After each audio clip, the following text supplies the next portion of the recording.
Hey everyone, Jordan here with 9 to 5 Toys, and today we're checking out the latest high-end gaming mouse from Razer, the Naga Pro. With their hyperspeed wireless, interchangeable side plates that unlock up to 20 customizable buttons, and packing all of Razer's latest mouse tech, it's set to be a great mouse for gaming and productivity. So let's check it out. Thanks for watching 9 to 5 Toys. Be sure to like, subscribe, and enable notifications with the bell icon so you don't miss any upcoming videos. So first off, let's take a look at the overall design of the Naga Pro. And this is meant to be a MMO style mouse. So what that means is it gives you the most customizability and mappable buttons as possible for all those different abilities that you need in an MMO game. But it can also be outfitted to just a 2-button setup. And the cool thing about this is that the side plate just comes off easily, and then you can pop on a different side plate with a different setup. Coming in at $150, the Naga Pro offers the most customizability that I've seen with these hot-swappable plates that hold up to 20 customizable buttons. Measuring in at 119 by 74.5 by 43 millimeters, since it is on the smaller side front to back when compared to the Death Adder V2, I was very surprised at how comfortable this mouse is.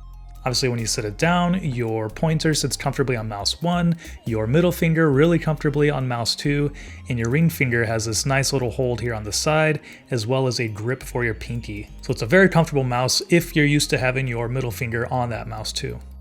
Up top here, we have the usual DPI switch buttons up and down. You can see right here underneath the scroll wheel. And then we do have the scroll wheel, which is very easy to use. You can also press it in and push it to the left and right for additional mappable buttons. On the bottom of the Naga Pro, we see the power switch, which can be turned to either their Hyperspeed 2.4 or Bluetooth, so you can also use this Bluetooth for a longer battery life. And we also see the profile switch button, which can be mapped to something else, so that's one of the additional buttons that you can map to a different input. We also see the 4 PTFE feet, which make it really smooth. I'm using Razer's Gigantus V2 XXL back there as my mouse pad, and I didn't have any issues moving this around on there. Coming in at 117 grams, it is a little bit heavier than some of Razer's latest mice, which are usually pretty lightweight, so something to consider if you're looking for the most lightweight mouse. We can also see it has a little indent and the 2 little connectors here, which let the Naga Pro rest on the charging dock, which comes with the Basilisk Ultimate and also the Viper Ultimate. There is no charging dock with the Naga Pro, unfortunately, and I can't seem to find one available for sale on their website. So if you do have one of those mice, you can just steal that charging dock, which I'm using on my desk.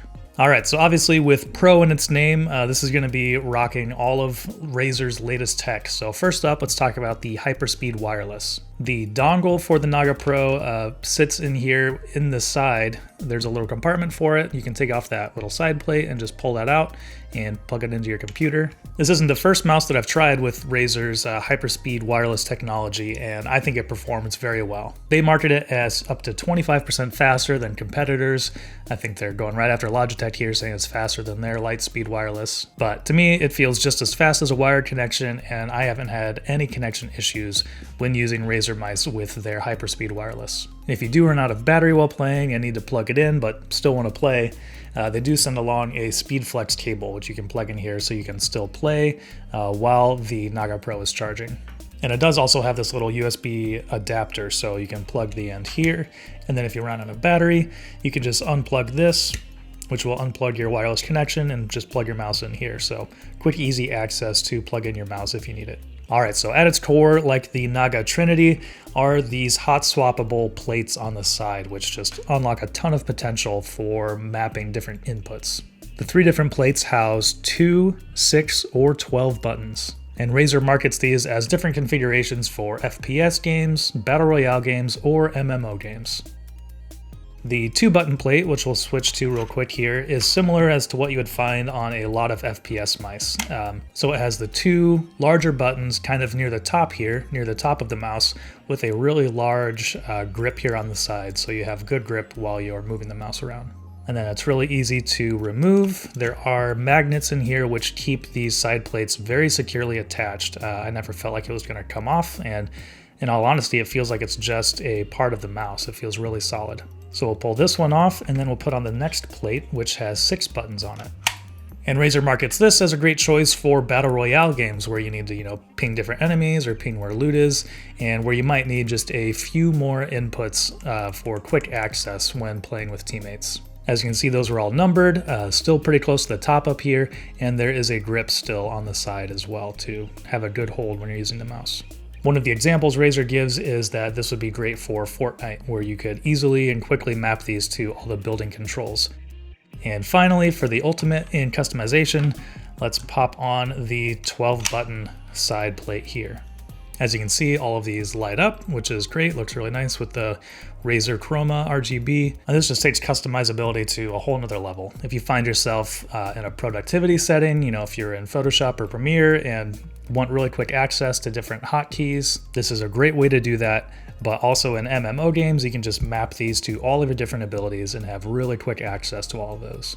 And now moving on to some of the other hardware, Razer has also put their top tier sensor in here, their Focus Plus 20K optical sensor. Of course, 20K DPI is pretty excessive, but the sensor is highly detailed for tracking and positioning. I haven't had any issues using the sensor when using it in the few different mice that I've tested it in. And under Mouse 1 and Mouse 2, Razer has put their optical switches, which just like their keyboard with optical switches, Razer claims these provide the ultimate in speed for gaming. And because of the lack of any physical contact within the switches, this removes the need for a debounce delay. And here we'll do a quick sound test of the switches on the Naga Pro.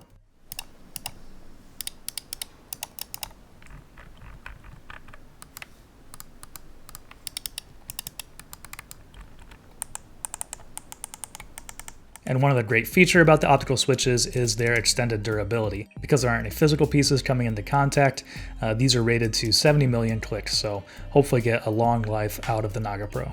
And of course, the Naga Pro has RGB built in as well. So as you can see here, we have zones on the scroll wheel and the logo down here, but also on the side as well, depending on which plate you have on there.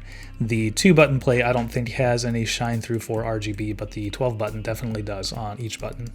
As a wireless mouse, the Naga Pro has a pretty impressive battery life. Razer claims up to about 150 hours on Bluetooth, and still a very commendable 100 hours on their hyperspeed wireless. And like we said, when it does need to be charged, and if you still want to play, you can just use the SpeedFlex cable. And then another really cool thing is that if you have a charging dock for it, this can be placed on the charging dock to recharge it. So in use, everything on here feels great. I'm more used to using a FPS style mouse, so this little grip on the side here where you rest your ring finger was new to me, but it feels extremely comfortable when you are using it with your ring finger positioned on there. Typically with FPS mice though, I usually have my ring finger on mouse 2 and my middle finger hovering over the scroll wheel. So that takes a little bit of getting used to on the Naga Pro. But once you do get used to it, everything feels really great. All the switches feel really solid and easy to actuate, which was something I had a little bit of issue with on the Death Adder V2. The right click seemed like it took a little more force with their optical switches, but on the Naga Pro, everything feels really good, and I didn't have any issues with actuation on here. So overall, if you are looking for the ultimate in customizability and mappability and input options and buttons, then this is definitely what you want to go for.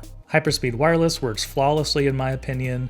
I really love the sensor on here and the switches feel great, and it should last for a long time as well with that long durability.